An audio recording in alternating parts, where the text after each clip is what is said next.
Following the collapse of the Aquilonian Empire, the Hyrkanian hordes came riding in from the east. Hyrricanians and Turanians together in time united under one great chief. With no Aquilonian armies to oppose them, they were invincible, sweeping first over Zamora, then Bithynia, Hyperborea and Corinthia. Next they swept into Cimmeria, driving the black-haired barbarians before them. But among the hills, where the Hyrkanian cavalry was less effective, the Cimmerians turned on them, and only a disorderly retreat saved them from complete annihilation. The Picts meanwhile made themselves the masters of Aquilonia, massacring nearly all the inhabitants in the process. Probably only these fierce Pictish thrusts stopped the raging Hyrkanians from adding even Stygia to their widening empire. Nemedia, never before conquered, now reeled between west and east when a tribe of Aesir wandered south to be engaged as mercenaries.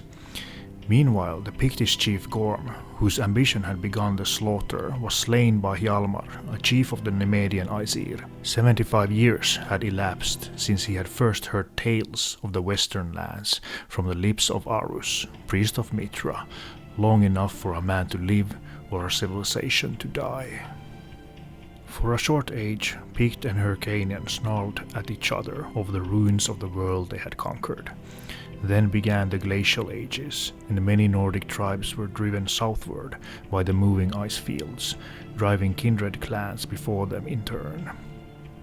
Nemedia meanwhile became a Nordic kingdom ruled by descendants of the Aesir mercenaries.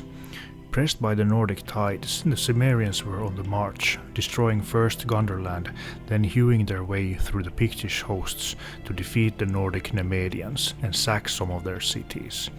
Then they continued eastward, overthrowing a Hyrkanian army on the borders of Bithynia. Hot on their heels, hordes of Aesir and Vanir swarmed south, and the newly founded Pictish empire reeled beneath their strokes. Nemedia was overthrown, and the half-civilized Nordics fled before their wilder kinsmen, leaving the cities of Nemedia ruined and deserted. These fleeing Nordic Nemedians broke the back of Hyrkanian power in Shem, Bithynia and Hyperborea, forcing the descendants of the Lemurians back toward the Vilayet Sea. Meanwhile the Cimmerians, wandering southeastward, destroyed the ancient Hyrkanian kingdom of Turan and settled by the inland sea. Their western empire destroyed, the Hyrkanians butchered all unfit captives and herded thousands of slaves before them as they rode back onto the mysterious east. They would return thousands of years later as Mongols, Huns, Tartars and Turks. Meanwhile, also red-haired Vanir adventurers came into Stygia, where they overthrew the reigning class and built up a vast southern empire which they call Egypt. From these red-haired conquerors, the early pharaohs were the most descent. The western world was now dominated by Nordic barbarians. There were few cities anywhere. The once dominant Hyborians had vanished from the earth, leaving scarcely a trace of blood in the veins of their conquerors. In time, the whole history of the Hyborian Age was lost in a cloud of myths and fantasies. And then another terrific convulsion of the earth hurled all into chaos again, carving out the lands as they are known to us now. Great strips of the western coast sank, and the mountains of western Cimmeria became islands, later called British. A vast sea, later called Mediterranean, was formed, then the Stygian continent broke away from the rest of the world. The territory around the slowly drying inland sea was not affected, and the Nordics retreating there lived more or less at peace with the Cimmerians already present. In time, the two races became intermingled.